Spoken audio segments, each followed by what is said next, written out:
Hello, everyone. This is Sal Albanese. Welcome to another edition of Running Against the Wind.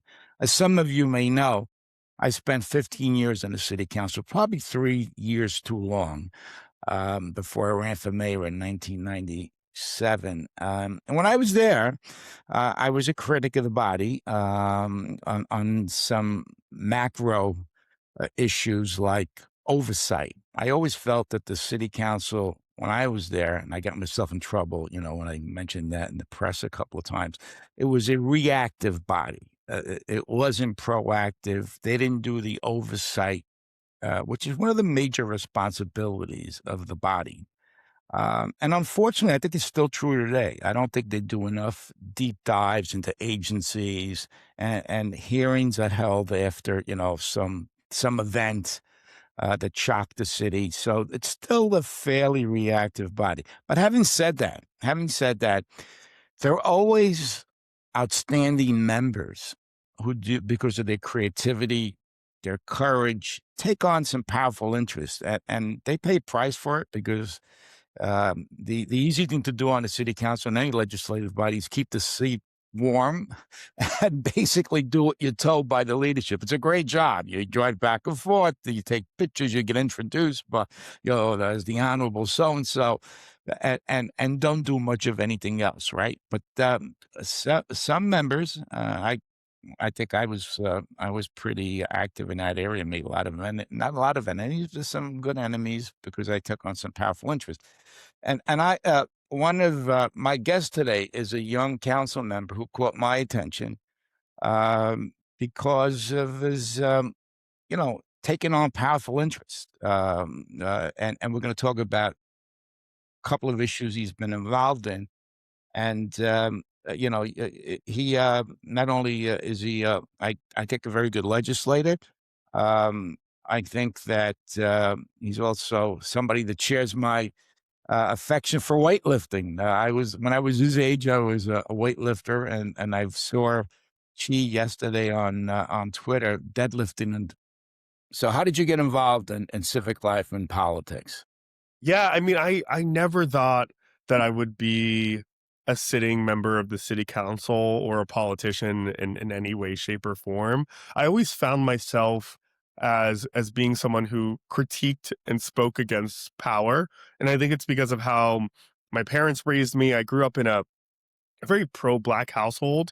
My grandfather grew up in Bensonhurst. My dad and my dad's side of the family grew up in Crown Heights, and they always raised me to be very proud of my blackness. And a part of that was always speaking up against things that I didn't agree with or didn't sit right with me. And sometimes that happened to be my parents, right, which I think got on their nerves often. But it really informed me on how to find my own voice throughout my years of schooling, throughout some time in college, and also throughout my time and taking to the streets and being an activist. It wasn't until 2020, the world was upside down after the global pandemic hit. I was without a job. I was out of school for a couple years at that point, and George Floyd was murdered. And I took to the streets like many Americans did to protest against police injustice and racism. And I was going out every single day, speaking up against what we were seeing in this country, and people were listening to what I was saying. But I was also documenting what was happening on the ground through my Instagram and through social media.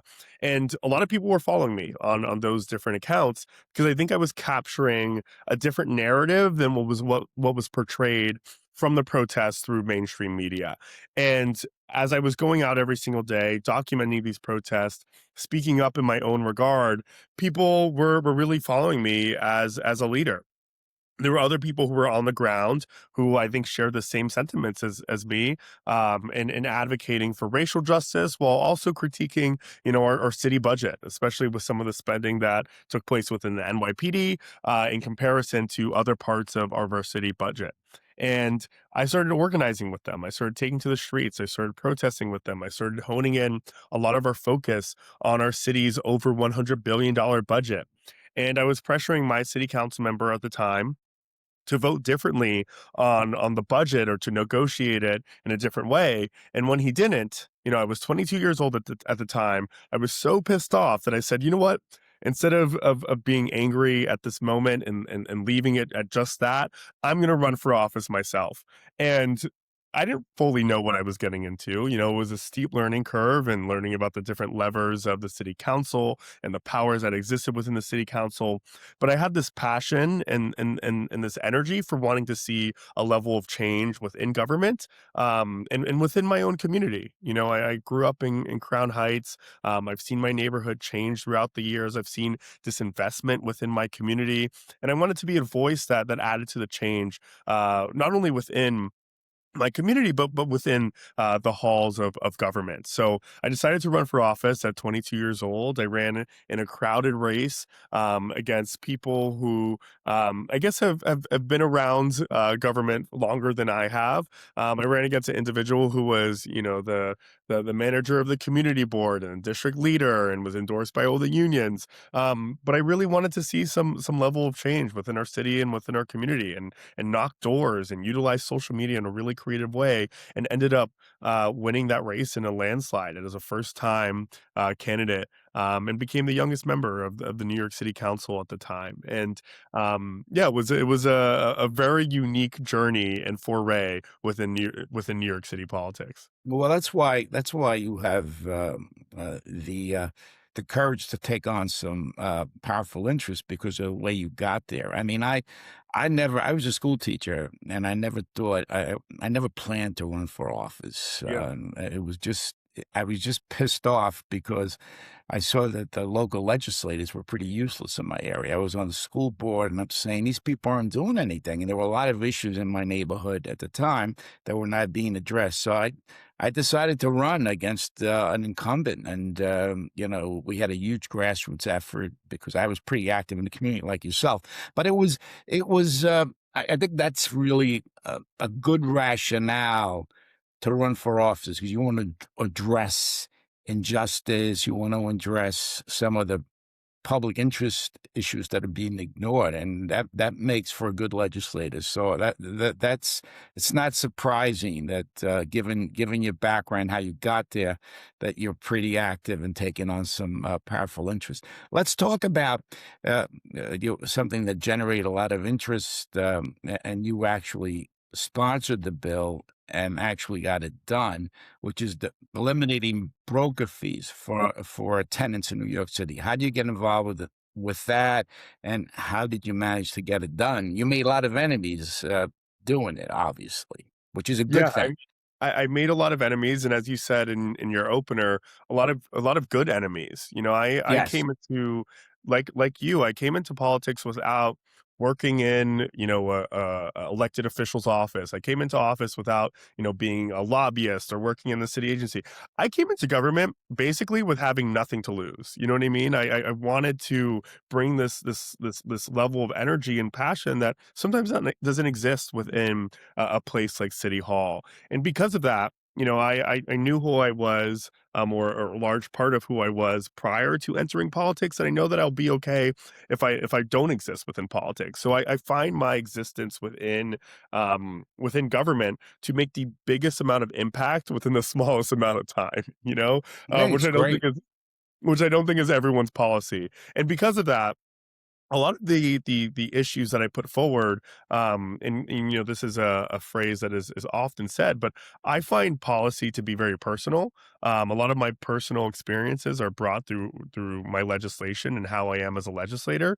And I was living at my mom's house when I first got elected into the city council. So once I got elected, I had to find a place to live, and I was looking for all of these apartments, and these broker fees kept on popping up, right? So like I would go to an apartment listing, I would show up, there would be a broker there who couldn't give a damn about who I was, who was vaping outside of the apartment, who wasn't even showing me the apartment, who then like was asking for 15 to 20% of my annual rent as a fee to pay them, even though I never hired them or never really got a service from them anyways. And I saw maybe like over 20 apartments when looking for a place, and the brokers kind of sucked most of the times, right? There was one listing that I showed up to, and a broker wasn't even there, but they were still asking for a broker fee. And in a city as expensive as New York, I found it deeply unfair that working class New Yorkers had to pay first month's rent, had to pay a security deposit, and then had to pay a third fee called a broker's fee to an individual that they never even hired, right? That their landlord hired. And, I decided to take this fight on. And, there were other elected officials in the past who have attempted to try to reform the system. But a massive lobbying arm within our city called REBNY, the Real Estate Board of New York, was able to beat them every single time.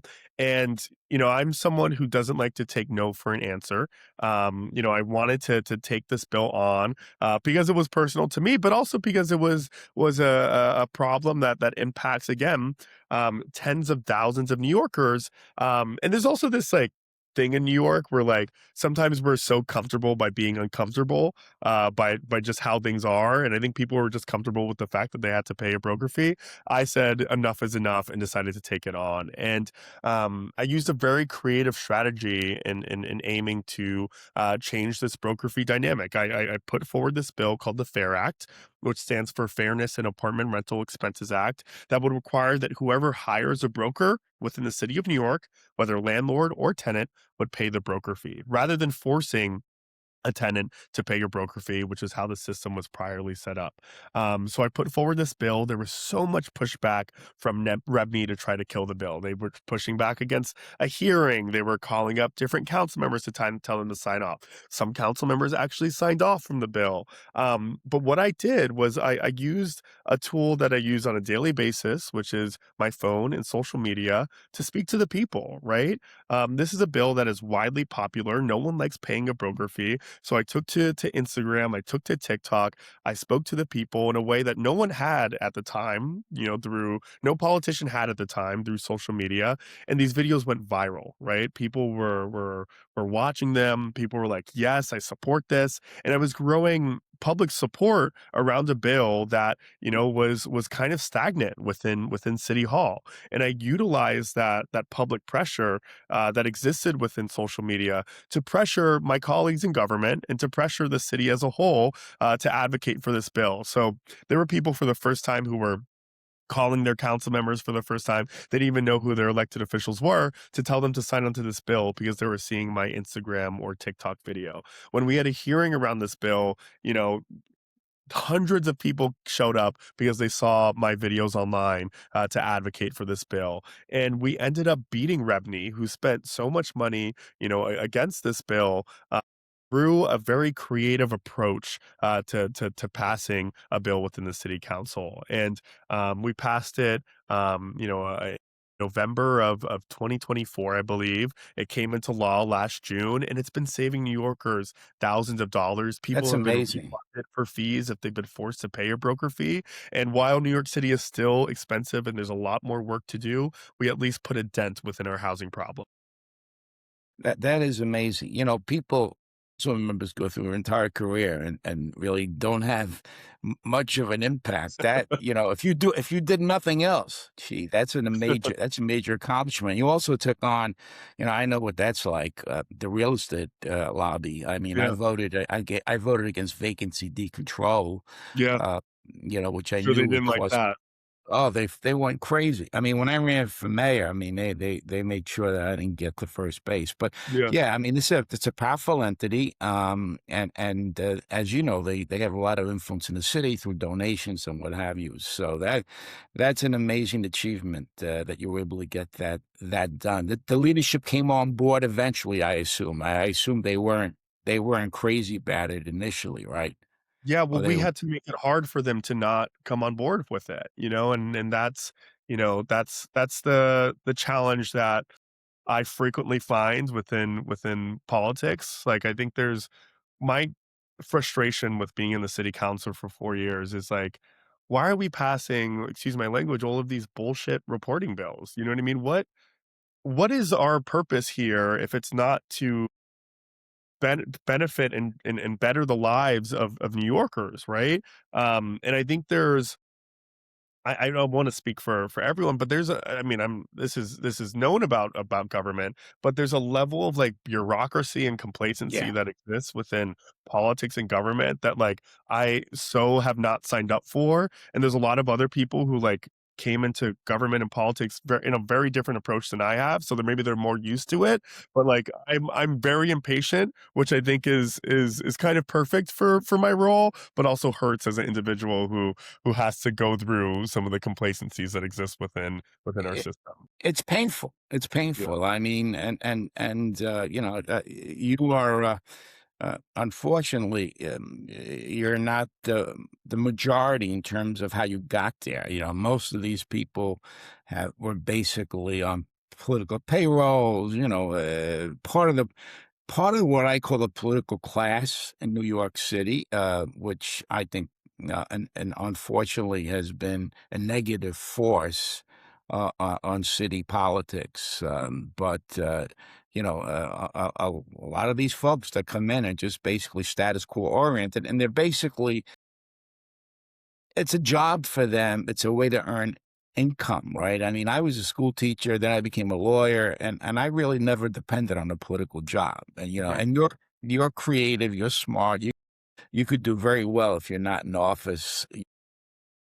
Yeah, When a colleague of mine, when we voted on a controversial bill on the council, and which it was against the public interest, but the leadership wanted it done, and I voted against it. I don't want to get into the nuts and bolts of it, but one of my colleagues came over and said, "Sal, I agree with you, but I have to pay my mortgage." And I chair a committee, and in those days, yeah. committee chairs would get five, six, $10,000 extra. When No you way. Yeah, I yeah. didn't know Oh, that. yeah. Oh, yeah, absolutely, absolutely. I never chaired a committee because I was too controversial. But yeah, you can get up from like 6,000 to 20,000 in those days.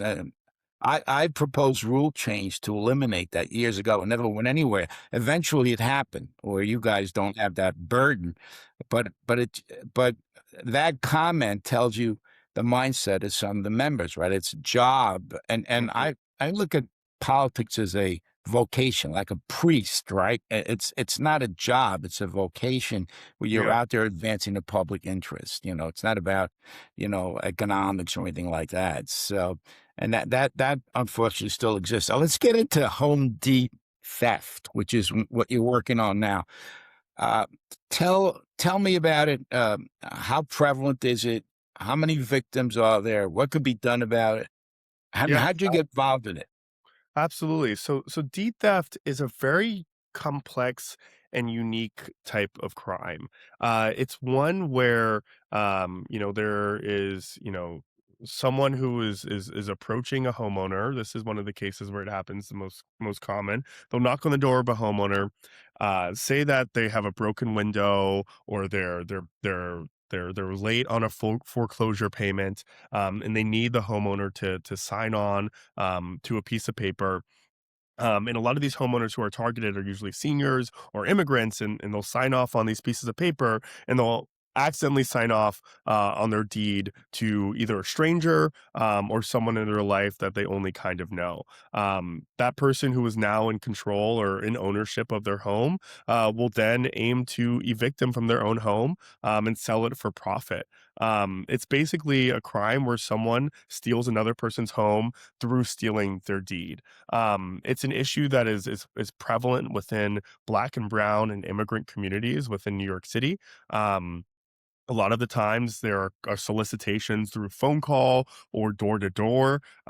Sometimes there are illegal law firms, or foreclosure firms that participate in some of these scams. And because it's such a complex crime, it doesn't receive as much attention as some other issues within our city. It just sometimes doesn't receive as much advocacy from our elected officials. But I got into this work because when my grandmother a couple years ago, she passed away now, when she had a stroke, there were still people knocking on her door trying to force her to sell her home.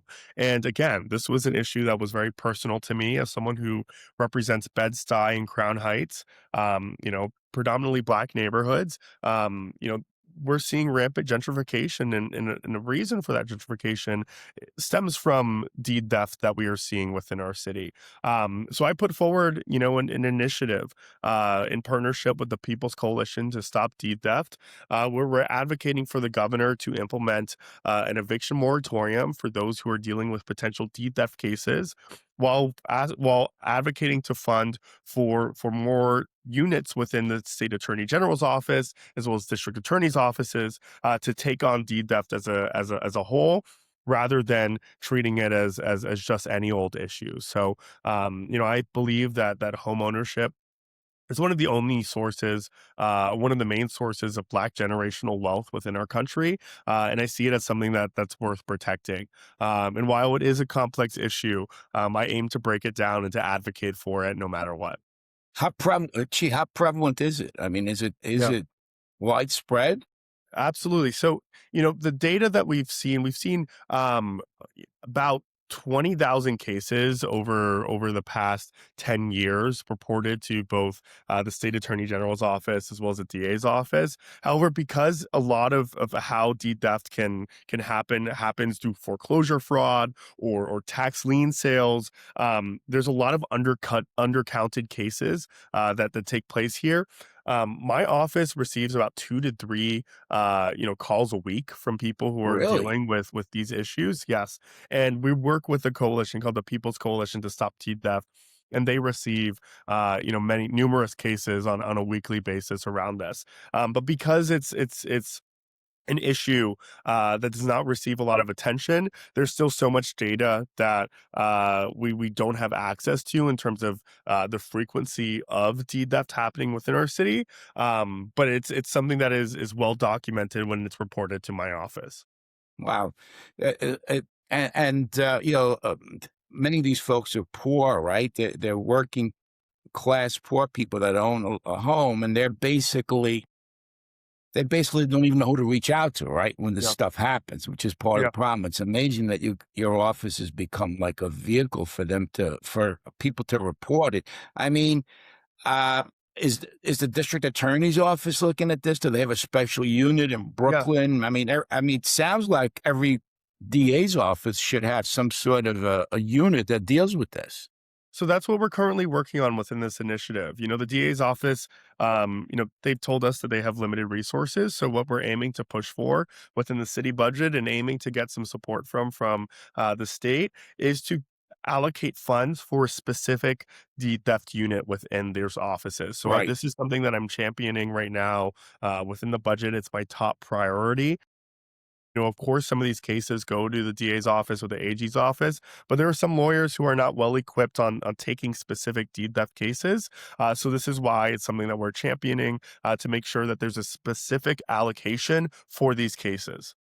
Seems to me this is a very serious crime. I mean, you're Yeah, destroying people's lives. yeah, You're taking their asset, sometimes their only asset, right? And you are really wiping them out. It should be something that people should focus on. Are you generating um, documentation? Are you putting forth data which shows that it's something that needs to be addressed, that it's widespread? yeah. So we are working with the People's Coalition to Stop Deed Theft on collecting data, addresses, different deeds that are stolen. What this group does that is really great is they do court watches. So when a senior or homeowner is up for eviction because of deed theft, a lot of these folks who have been impacted or are part of the coalition do court watches to make sure that our judges are really doing their job here, right? Even some of our judges are not well equipped on handling deed theft cases, again because of the lack of awareness around it. So a huge part of it is awareness for us. Collecting this data is really important, and really making our case to the governor, as well as other power players, and taking this on seriously. Uh, are you noticing a crime ring that's involved in this, a group of people that kind of are the prime movers behind this crime? Have you identified any groups or entities that are doing this? Absolutely. So, there are several culprits that have been held accountable by the Attorney General's office as well as the Brooklyn DA's office and Queens DA's office, who are frequent offenders, right? It's certain law firms that are committing in fraudulent activity and allowing some of this behavior to take place, or brokerages or folks who give out loans for foreclosures who are participating in this. We have identified who some of these folks are. The coalition has pushed for them to be held accountable, and we're doing the same when it comes to advocating on their behalf and pressuring the DA and AG's office to take them seriously. Well, that's. I mean, hopefully you'll be able to get a more of a focus from the Yes, DA's office. I mean, this is something that they claim they don't have resources, but this is a big deal. This is not something that is like a fly by night crime. right. Do you have folks that actually have come to the city council and testified how they've been victimized? Have you held hearings at the council already on this? So, what's been interesting is that the city council has a bit of limitation around enforcing to prevent deed theft, right? It really resides within our prosecutors' offices, as well as some oversight that exists within the state. We have had one hearing with the Department of Finance that does a lot of awareness around, deed theft issues and trying to provide seniors with information that they need. But I am pushing this year for there to be more transparency in hearings around deed theft. The speaker has said that this is an issue that she deeply cares about. And as we go into the city budget and start to see some allocations come to light, I'm hoping that this issue is most certainly addressed, and it's also something that I will be addressing during our preliminary budget hearings and executive Yeah, budget. you know this better than anyone, that if you bring this to the fore, right, at a council hearing, you bring a couple of victims there, Yeah, although the council doesn't have direct authority to enforce this stuff, it's gonna put a lot of pressure. It's gonna highlight this issue, and exactly. district attorneys will certainly pay attention Of course. will establish a unit to address it. For some of these folks, you're probably right. It's underreporting, right? Because you have immigrants who really aren't familiar with the system. They don't know who to reach out to, and there's also a huge number of foreclosures in Mhm. these courthouses. Yep. I read about judges presiding over them. Some of that may be related to this, right? Is there a link? Is there a link between some of the foreclosures and deed theft? Yeah, I mean, so there foreclosure fraud is most certainly one of the largest sources of how deed theft takes place, and also foreclosure in general. I'm so glad that the mayor, halted the tax lien sale because, that's also a path for someone to lose their home. But yeah, you were absolutely correct. Foreclosure is a way that someone can come into possession of someone else's home, right? Especially if the homeowner was given some documents or an opportunity at their doors from, a scammer saying that they were going to pay off, some of their mortgage. And then ended up not doing so, or ended up asking them to sign a document that was not actually going to pay off their mortgage, but actually was a document that made them sign away their deed. They probably have access to information which shows that the homeowner's having a hard time paying their mortgage and what have you. So they go in Right, there and these poor folks are, intimidated. They're looking for right, relief and they get conned. Just right. it's incredible. It's Does that incredible what people will do. It's so outrageous, really. does that Uh, happen to where you live? Do people try to buy your home, or do you get calls of people trying to flip your home, or right? No, it It, hasn't happened. yes, It hasn't. I'll be honest. I haven't heard of it happening, but it doesn't mean it's not happening, right? right, right, right, right, Who knows? A lot of as you pointed out, a lot of this stuff is underreported. But there are right. a lot of people, you know, in middle class neighborhoods that are under the gun. Mhm. financially, right? Not paying Mhm. their mortgage. Who knows what the hell goes on there? Mhm. There are a lot of unscrupulous characters out there, Absolutely. I mean, before you brought this to my attention and the attention of others, people didn't think too much about this particular crime. The awareness alone could help to mitigate it. So Yeah. kudos for that. Thank you. One of the one of the good things about Zoran Mondami, who I endorsed, is that he's not under the thumb of the real estate industry, Mhm. which could be very helpful Yeah. in projects like yours and legislation and efforts to stifle some of this stuff because prior mayors, you know, uh, I haven't really come across a mayor over my lifetime who wasn't heavily influenced by the real estate industry. I mean, Zoran has not been supported by those folks.